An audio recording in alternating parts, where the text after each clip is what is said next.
Fits ಬಂದಾಗ ಮಕ್ಕಳಿಗೆ ಒಂದು ಔಷಧಿ ಕೊಡ್ತೀವಿ. ಅದರ ಹೆಸರು ಲೆವಿಟ್ರಿಸ್ಟ್ಯಾಮ್. ನೀವು ಸಾಮಾನ್ಯವಾಗಿ ಇದು ಲೆವಿಪಿಲ್ಲೋ ಅಥವಾ ಎಪಿಟ್ರಾ ಅಂತ ಕೇಳಿರ್ಬೋದು. ಈ ಮೆಡಿಸಿನ್ ಕೊಡೋದು ಉದ್ದೇಶ ಏನಂದ್ರೆ ಮೆದುಳಿನಲ್ಲಿ ಎಕ್ಸೆಸ್ ಆಗಿ ಏನು ಅಥವಾ ಎಕ್ಸ್ಟ್ರಾ ಏನು ಬ್ರೈನ್ ಸಿಗ್ನಲ್ಸ್ ಇದೆಯೋ ಅದನ್ನೆಲ್ಲ ಶಾಂತವಾಗಿ ಫಿಟ್ಸ್ನ ಕಂಟ್ರೋಲ್ ಬರೋದಕ್ಕೆ. ಇದು ಸಾಮಾನ್ಯವಾಗಿ ತುಂಬ ಒಳ್ಳೆ ಮೆಡಿಸನ್ನು. ಹುಟ್ಟಿದ ಮಕ್ಕಳಿಂದ ಹಿಡಿದು ದೊಡ್ಡ ವಯಸ್ಸಿನವರವರೆಗೂ ಯಾವಾಗ ಬೇಕಾದ್ರೂ ಉಪಯೋಗಿಸ್ಕೊಬೋದು.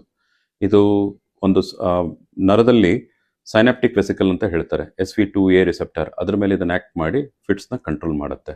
ಸಾಮಾನ್ಯವಾಗಿ ಈ ಮೆಡಿಸಿನ್, ಈ ಔಷಧಿನ ದಿನಕ್ಕೆ 2 ಸತಿ ಕೊಡಬೇಕಾಗತ್ತೆ, ಬೆಳಗ್ಗೆ ಮತ್ತೆ ರಾತ್ರಿ. ಇದು ಕೊಟ್ಟಾಗ ಸೈಡ್ ಎಫೆಕ್ಟ್ಸ್ಗಳು ಕೆಲವು ಸಾಮಾನ್ಯವಾಗಿರ್ತದೆ. ಏನಂದ್ರೆ ಮೊದಲು ಕೊಟ್ಟಾಗ ನಿದ್ದೆ ಬರೋದು, ಕೆಲವು ಮಕ್ಕಳು ಇದು ಶುರು ಮಾಡಿದ್ಮೇಲೆ ತುಂಬ ಕಿರಿಕಿರಿ ಮಾಡೋದು, ಗಲಾಟೆ ಮಾಡೋದು, ಸಣ್ಣ ಸಣ್ಣ ವಿಚಾರಕ್ಕೂ ಪಟಾಕಿ ಥರ ಡಮ್ ಅಂತ ಹೊಡಿತಿರ್ತಾರೆ. ಇದನ್ನ ಒಂದು ವಾರ, ಒಂದು ತಿಂಗಳಲ್ಲಿ ಇದು ಸೆಟ್ಲ್ ಆಗುತ್ತೆ. 100ರಲ್ಲಿ 90% ಆರಾಮಾಗ್ತಾರೆ. ಒಂದು 10% ಮಕ್ಕಳು ಏನು ಮಾಡಿದ್ರು ಸಮಾಧಾನ ಆಗಲ್ಲ, ಆವಾಗ ಔಷಧಿ ಬದಲಾಯಿಸಬೇಕಾಗತ್ತೆ.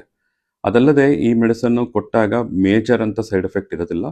ನೀವು ನಿಮ್ಮ ಡಾಕ್ಟ್ರಲ್ಲಿ ಏನಾದ್ರು ಬೇರೆ ಕಂಡ್ರೆ ಖಂಡಿತ ಮಾತಾಡಿ. ಇಲ್ಲಾಂದರೆ ಮೆಡಿಸನ್ನು ತುಂಬ ಒಳ್ಳೆ ಮೆಡಿಸನ್ ಫಿಟ್ಸ್ಗೆ ದಿನಕ್ಕೆ 2 ಸತಿ ಕೊಡಿ, ಸರಿಯಾದ ಟೈಮಿಗೆ ಕೊಡಿ, ಮತ್ತು ಸರಿಯಾದ ಡೋಸ್ ಕೊಡಿ. ಯಾವಾಗಂದರೆ ಆವಾಗ ತಕ್ಷಣ ನಿಲ್ಲಿಸೋದು ಮಾಡಬೇಡಿ. ಇದಲ್ಲದೆ ನಿಮಗಲ್ಲಿ ಏನಾದ್ರು ಬೇರೆ ಪ್ರಶ್ನೆಗಳಿದ್ದರೆ ನಾವು ಕಾಮೆಂಟ್ಸಲ್ಲಿ ಹಾಕಿ, ನಾವು ನಿಮಗೆ ಉತ್ತರ ಕೊಡೋಕ್ಕೆ ಪ್ರಯತ್ನ ಮಾಡ್ತೀವಿ. ಇಲ್ಲಾಂದರೆ ಖಂಡಿತ ನಿಮ್ಮ ಡಾಕ್ಟರ್ನ ಸಂಪರ್ಕಿಸ್ಬೋದು. ನಮಸ್ಕಾರ.